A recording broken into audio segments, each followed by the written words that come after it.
Pulau Bali, pesisir Tabanan Selatan, Bali. Pentingnya roadshow konsolidasi nelayan penyelam, lobster dan snorkeling.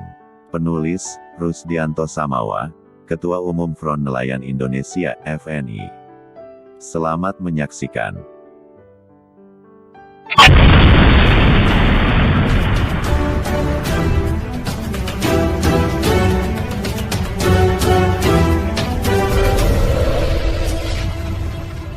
Nelayan penyelam, lobster dan snorkeling sangat penting lakukan konsolidasi yang bersifat total. Mengingat potensi kriminalisasi hukum dan penebalan telinga pemerintah atas aspirasi yang selama ini tidak diperhatikan. Maka, alokasi waktu dan tempat sangat dibutuhkan sebagai program rutin konsolidasi. Rantai regulasi berdampak pada permainan hukum yang berakibat pada tangkap-menangkap nelayan sehingga perlu menjadi perhatian bersama untuk membangun persatuan nasional nelayan penyelam.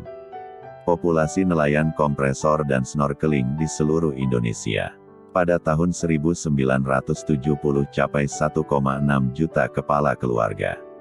Angka ini terus menurun, seiring modernisasi alat tangkap yang dilakukan oleh nelayan. Pada tahun 1980 angka populasi pemakai kompresor dan snorkel, nelayan penyelam capai 1,3 juta. Kemudian, tahun 1990 capai 800 ribuan kepala keluarga. Lalu, tahun 2000 meningkat satu digit yakni populasinya 920 ribuan pengguna. Kemudian, pada tahun 2010 angka pengguna kompresor dan snorkel menurun pada angka 722 ribu kepala keluarga. Terakhir, pada tahun 2020, penggunaan kompresor dan snorkel dilarang total, sehingga populasinya ikut menurun, capai 711 ribu. Penyebab menurunnya pengguna kompresor dan nelayan snorkel ini ada beberapa sebab yakni, 1. Ditangkap aparat. 2. Regulasi yang melarang penggunaan alat yang berbahaya bagi lingkungan. 3. Sistem penekanan, penyadaran dan pembinaan pada masyarakat untuk beralih alat tangkap. 4. Terganggunya kesehatan saat menyelam. Selain itu, tantangan terbesar nelayan kompresor dan snorkel pada dua doktrin ekstrim, yakni, 1. Tertuduh sebagai penyebab kerusakan lingkungan sumber daya kelautan, perikanan, seperti terumbu karang, anemon, zona konservasi dan zona inti. Doktrin ini ditunjang oleh regulasi yang memihak lingkungan secara absolut. 2. Penyebab kerusakan kesehatan nelayan karena snorkeling terdiri dari nafas buatan dari angin 50% dan oksigen 50% murni. Sementara, tantangan medium sekaligus membuat nelayan kompresor lelah dan menimbulkan dampak kemiskinan, yakni, 1. Lahan subur ATM aparat karena penangkapan dilakukan di darat maupun di laut. 2. Pelarangan penggunaan kompresor dan snorkel.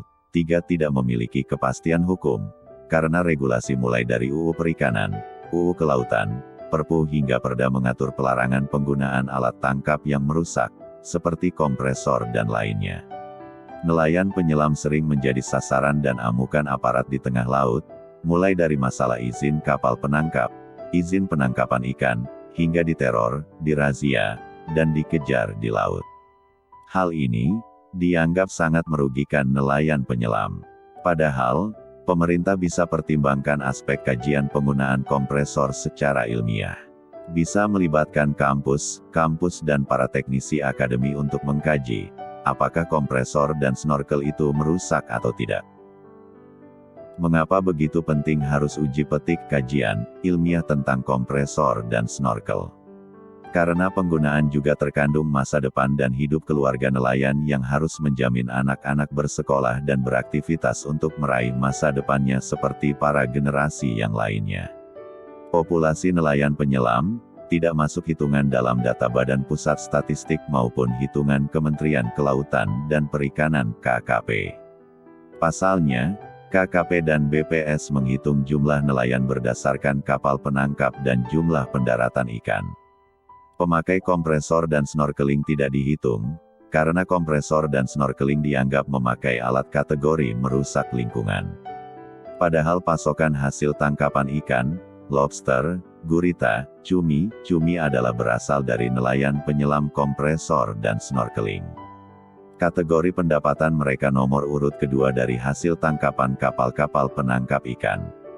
Kajian dari KKP pada kurun 10 tahun terakhir rumah tangga nelayan di Indonesia terus menurun dari 1,6 juta menjadi 800.000 kakak.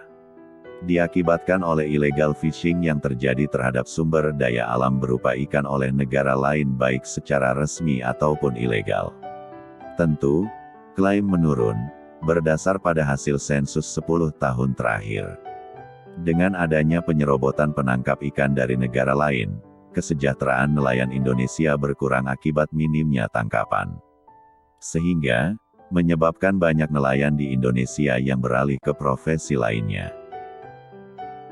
Para nelayan banyak yang beralih profesi menjadi buruh, tukang becak, hingga berpindah ke daerah lain.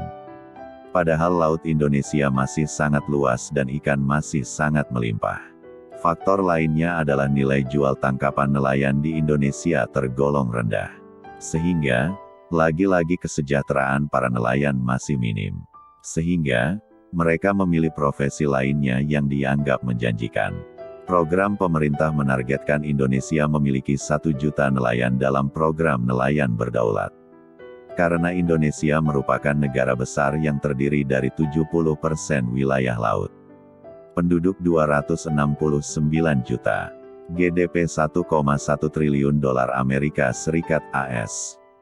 Data United Nations Development Programs UNDP, pada tahun 2017 sebesar 2,5 triliun dolar Amerika Serikat per tahun dan baru dapat dimanfaatkan sebesar 7% karena minimnya teknologi. Jumlah nelayan Indonesia yang berjumlah 2,7 juta menurut data KKP 2017, semakin tahun jumlahnya berkurang karena minat menjadi nelayan rendah. Nelayan dengan jumlah hampir 3 juta ini mayoritas berada dalam ambang batas garis kemiskinan dan menyumbang 25% angka kemiskinan nasional. Padahal, sektor perikanan merupakan salah satu sektor yang menyumbang pendapatan tertinggi. Program 1 juta nelayan berdaulat bertujuan meningkatkan kedaulatan ekonomi nelayan Indonesia melalui dukungan teknologi 4.0. Berdasarkan hal tersebut, perlu kiranya memantapkan perjuangan nelayan penyelam, kompresor dan snorkeling agar masuk dalam hitungan populasi nelayan Indonesia. Tentu, jelas untuk menggunakan sumber daya alam yang baik. Karena laut Indonesia yang luas, hanya masih dieksploitasi oleh nelayan Indonesia sekitar 7%. Maka, kehadiran nelayan penyelam harus menjadi bagian yang solid ke depan dalam rangka legalitas penggunaan. Perspektif Konstitusi UUD 1945, nelayan penyelam memiliki hak berdaulat untuk diakui. Namun, tafsir terhadap kompresor dan snorkeling sangat bias argumentasi. Maka dikategorikan ilegal dan justifikasi melakukan destructive fishing. Hal ini, tak bisa dibiarkan, nelayan penyelam, kompresor dan snorkeling harus berjuang. Tentu, perjuangan menitik beratkan pada konsolidasi yang terelaborasi dalam satu skema tujuan untuk meraih legalitas konstitusi. Kedepan sangat penting bagi nelayan penyelam untuk lakukan roadshow dan konsolidasi bersama bagi nelayan penyelam, lobster dan snorkeling sehingga dapat melawan rantai regulasi yang selama ini menindas, menangkap dan merazia nelayan seenaknya saja. Konsolidasi dan roadshow untuk mengatur napas perjuangan. Tentu, terkonsep dan terarah agar ke depan tidak mudah dilakukan penggembosan. Hal paling penting adalah terlebih dahulu nelayan harus melakukan kajian-kajian dan riset ilmiah untuk membangun argumentasi efektif dalam melawan justifikasi illegal fishing.